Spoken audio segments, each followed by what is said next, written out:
Welcome to Mom's Life Made Simple, the podcast for moms who want to go from chaos to calm, from overwhelmed to organized, and to find balance between family responsibilities and personal growth. I'm your host, Chanel Nielsen. Let's make mom life simple. Hello and welcome to the Mom's Life Made Simple podcast, and welcome to 2023. I am so excited about what we have going on the podcast this year for 2023. We are going to be doing a series of monthly challenges, and they're really all about different ways to implement self-care.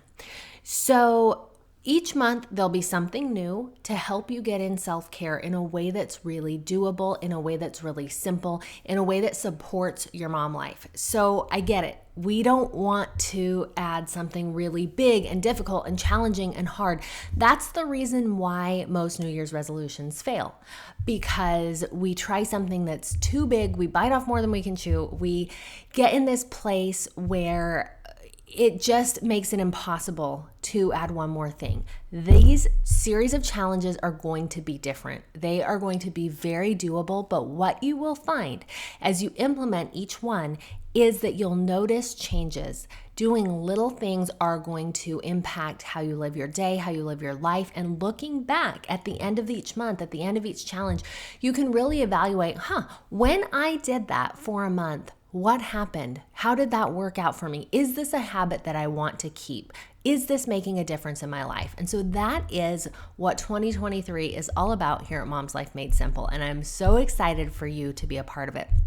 If you haven't yet, be sure to head over to my website and sign up for the challenge. You can go to chanelnielsen.com. There's a link there for the self-care challenge, or you can go directly to chanelnielsen.com/self-care 2023. You can get all the details there. Now, for January, our challenge is mindset, and specifically using our thoughts to create the life that we want. Your thoughts create your reality. And so in January, we are going to be really intentional about what we're creating, what we're thinking, and really honing in on our mindset. So how the challenge works is different people might be implementing this challenge in a different way. So we're all going to be working on mindset, but what you choose to do needs to be something very specific to you and very helpful to you. I'm going to talk in this episode about different ways you can implement this challenge, but I want you to choose one simple thing that will make a difference for you. Now, I'm going to talk today about 5 ways to really use your thoughts to create your reality. So, number 1 is using a mantra. So mantras, you've probably heard this word before. This is just basically coming up with a thought that really resonates with you. And it's something we'll talk about, how do you use a mantra once you have one? But let me give you a couple examples of mantras that I use. So one that I really love is everything always works out for me. When I say that, I feel a sigh of relief. Everything always works out for me. You want to have that kind of feeling.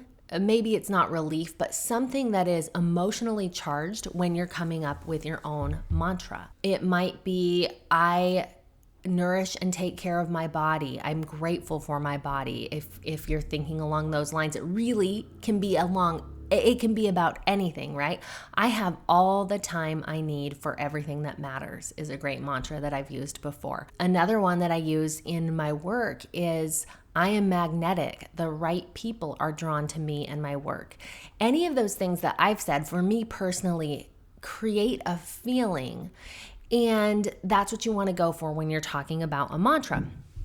Now, you come up with this phrase and you can search for mantras. Maybe one of those that I've said already stands out to you and works for you. You can do a Google search to find a mantra along a specific topic. Maybe you want to be closer to God. You want to use a mantra to connect with God. Maybe you want to change your money mindset in January. Whatever that is, you can look for specifics. But then once you have this mantra, what do you do with it?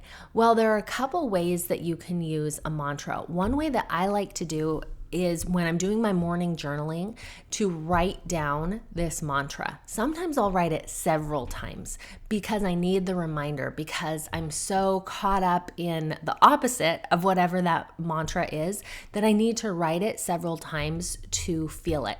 I really like writing mantras because that physical act of putting pen to paper just allows another sense. It allows me to, it brings in another sense that brings it home for me, that kind of helps me tune in, is what I'm trying to say there. So repeating it in your mind, just saying it over and over, you can wake up, breathe it in, use it like a meditation. Everything always works out for me. Big breath in, big breath out. Feeling it, just kind of meditating into this mantra. You can say it out loud. Another way you can use mantras is to actually look in the mirror and say it to yourself. That makes it very personal. It can sometimes bring up a lot of emotion as you say this powerful statement to yourself. Another thing to keep in mind with mantras, you don't want to have mantras that have the word not in them. So I am not in debt. No, we don't want to do something like that. You want to say something rather, I am good with my money, something positive. And I am is a really powerful statement when you're putting together a mantra. So those are some things to think about and some ways to use mantras. So number 2 way to use your thoughts to create your reality is to replace a thought. So I've probably shared before, I used to really struggle with body image and the way I felt about my body. And I often, way too often, had the thought, I am fat.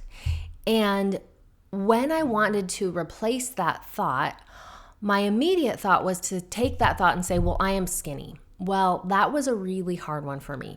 As I said I am skinny, my mind immediately was like, whatever, no, you're not. Stop it. My mind couldn't quite believe that. So when we're replacing a thought, we want to replace it with something. If we have an unhelpful thought that we think over and over, replacing that thought with something that we can believe. So for me, that new thought was, I'm grateful for my body. And that became so ingrained and so embedded in my thought process that is now my go-to thought. I am grateful for my body. I did a similar thing with time. I used to run around thinking, oh my gosh, I'm so busy. I have so much to do. And I already told you that replacement thought, which has also been used as a mantra, I have all the time for everything that matters to me. So taking a thought that you currently have that you think often, and when you find yourself thinking that thought, replacing it, bringing to mind that new thought. Sometimes we aren't really aware. We're just going about our day and we start to feel off. And then we think, well, what am I feeling off about? I'm feeling stressed because I have so much to do. Oh, that's the time we add in our new thought. I have all the time I need for everything that matters to me. So catching yourself in the moment is how the second one works. It's very situational, and you may need to write it and put it on a Post-it note or make a poster that you stick somewhere so you can see it, so that you can remind yourself, oh, that is the new thought that I'm going to go to. When I have this other thought, I'm going to replace it with this new thought.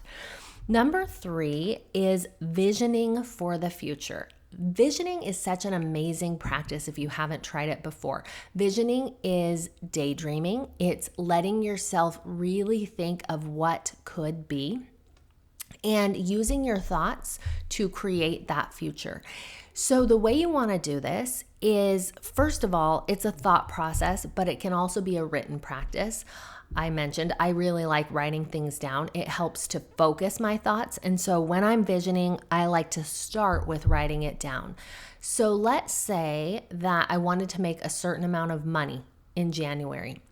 I would write it as if it had already happened. I am so grateful that I made this amount of money in January. It happened so easily and it was so much fun. It wasn't stressful and it was a really great process, and I learned so much along the way, etc., etc. Writing down, visioning, really picturing, and I probably in this example I should go farther. I used the money to do whatever I want to do with that money, right? Really getting into what does that feel like? What happens because of that? What does that look like? Creating that vision becomes really powerful in your thoughts. Then you can return to that vision. So if it's written, you can reread it. If you just thought about it, you can continue to come back to that vision, come back to those thoughts, and make it a daily practice. So one of the things we do in my coaching group is we add in visualization every evening. And this is something you can try this month. As you're laying down, as you're going to bed, pull up that vision in your mind. What is it that you want to happen? And imagine it as if it was done. That is going to shift so many things for you. It's going to show you what it's like. It's going to give you possibilities. It's going to help you with belief. You're going to start to really believe that this thing that's out there that you want is a true possibility. So, visioning for the future. Number 4, see the good. Be grateful in all things. So seeing the good is a really powerful way to use your thoughts to create the life that you want. Now, what does it mean in reality? That means when your kid makes a big mess and you were supposed to be somewhere and all you can see is, oh my gosh, what a pain. This is so annoying. Whatever thoughts come up, whatever irritation. And hear me out, because I'm not saying those aren't valid, right? We feel that way for a reason. It kind of is irritating. However, what's the good here? Well, the good is you have a kid that you love so much and the mess is minor. Maybe the good is you handled that like a champ. You gave that kid a hug and you said, you know what? Sometimes we make messes. It's okay. We'll get this cleaned up. Maybe the good is when you get to wherever you need to go, you are calm and collected and you were able to handle it in a way that showed another mom there an example of a way to be. Maybe the good is you lost it when your kid made this mess and you yelled, but then you had a beautiful experience apologizing to your child, and that taught them how to apologize. In every bad situation, there is always good. So see the good. Maybe that's the thing that you're going to do this month to really use your thoughts to create the life that you want. Maybe you're going to look around at everything and find the good. I've shared this before on the podcast, but it bears repeating. This is one of my favorite stories about Corrie ten Boom from The Hiding Place, who was in a concentration camp in World War II. And she and her sister had snuck a Bible in there. They were Christians, and they read the scripture that said, be grateful in all things. And Corrie said, I cannot be grateful for the fleas. They were living in these barracks that were just infested with fleas. They itched all day. They were so uncomfortable. At night, they're laying down in hay that just has tons of fleas, and it was a miserable, miserable experience. And Corrie said to her sister, how can we be grateful for that? There's no way I can be grateful for fleas. Well, after a while went by, because her sister couldn't find a way to be grateful for these fleas either, after some time went by, her sister came running to Corrie and said, guess what? I found out that the reason that the guards haven't found our Bible yet and that we're able to be left alone and to teach others the scriptures is because of the fleas. The fleas keep the guards away. The guards won't come in here because they don't want the flea infestation. And so because of that, they found the way to be grateful for the fleas. In every bad situation, there's something good. Keep looking for it. It's there. And as you create that as a practice, as you make that something that you do regularly, you're going to be able to find it more and more easily. Number 5 is to reframe a thought. Now, this is kind of similar to the idea of replacing a thought that we talked about earlier. You have one thought that's bad, that you don't want to have anymore, and changing that for something good. But the reframing is just a little bit different. And it almost combines that idea of seeing the good that we just talked about with replacing a thought. So for reframing, what I want you to think about here is maybe there's a situation or a relationship in your life. So something that is not going well in your life. Maybe, like I said, a relationship, or maybe it's something with work, or maybe it's something with some next door neighbors that are really bugging you. This situation is, the thoughts that come up are probably going to be a little bit different. So if it's like a marriage relationship, it might be different thoughts throughout the day, right? Oh, he's so annoying, or can't he ever do this, or these different kind of thoughts that come up. So it might not work to completely just replace all those thoughts with one thought. Instead, reframing the thought is looking at each time that this trigger, and I don't like that word, but I'm going to use it. Each time this trigger comes up to remind you of this situation, to take that particular situation, your husband left his socks on the floor again, and reframe it to see some good, to say what could be a more positive way to think about this. I have so many repeated stories today, you guys, but I'm going to repeat this one because I know I've shared it before, but a long time ago, my husband used to, when he worked outside of the home, he works in the home now, he used to get up in the morning, make himself a shake, and leave the blender in the sink for me to clean up. And so I would wake up every morning after cleaning the kitchen the night before, wake up in the morning and have a chore to do. And I was frustrated with it, and I changed that. I started looking at that, and I thought, how can I reframe the way that I think about this? And so I reframed it to, how lucky am I that I get to do service first thing in the morning and I get to help my husband? What are ways that you can reframe those things that are irritating to you? So if your next door neighbor's dog is barking, what's the reframe? Well, I am glad that we are renting this house and we don't always have to live by those neighbors. Or, that poor dog must be lonely. Maybe I should go offer to take him for a walk. Just looking at the situation in a different way. So it might, like I said, combine seeing the good, like we talked about. It might also be replacing a thought that you have normally, but it's reframing and taking a good hard look at the situation. So I'm going to repeat all of these. I want you to think about, as I do, which one you want to do. What action do you want to take? So 5 ways to use your thoughts to create the life you want. Number 1, repeating a mantra. Number 2, replacing a thought. Number 3, creating a vision for the future. Number 4, seeing the good. And number 5, reframing a thought. So these are 5 different ideas. Within each of those are, a plethora of ways that you can put that into practice. And there may be other ideas that you have for mindset. If you have other ideas, please come and share in the Facebook group. You can email them to me and I will share them in the Facebook group. You can let me know on Instagram. Share what you have. How are you putting this into practice? Once you've decided what you're going to do this simple habit every day in January. A daily focus for 1 month on your mindset and on your thoughts, and you will find that it makes a big difference.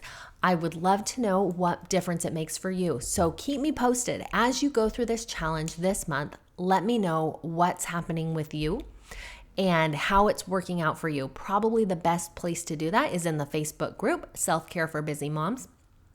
You can also find a link there to join the giveaway. So we've got a couple prizes coming from our guests. You'll hear them in the upcoming episodes, so keep an ear out for that. And as well as, if you haven't already, when you join the challenge, you can get a habit tracker to really help you keep track of what you're doing and keep you focused on this mindset challenge. You guys, this is going to be good. It is going to make a huge difference. I'm grateful to be a part of it, and I'm grateful for all of you who have signed up already. Keep the conversation going. Let me know how it goes, and I will see you next week. Bye. Thank you for listening to Mom's Life Made Simple. I'm so glad that you're here, and I want you to join us for the 2023 Self-Care Challenge. Each month, we will be diving into a different area of simple self-care, learning how to create habits that allow you to make time for yourself. So to join the challenge, go to chanelnielsen.com/selfcare2023. When you join, you'll get access to free downloads that help you to create and track your new habits, as well as a link to the community so that you can discuss and win prizes that the guests are sharing on the podcast. I'm so excited for you to make self-care part of your year in 2023.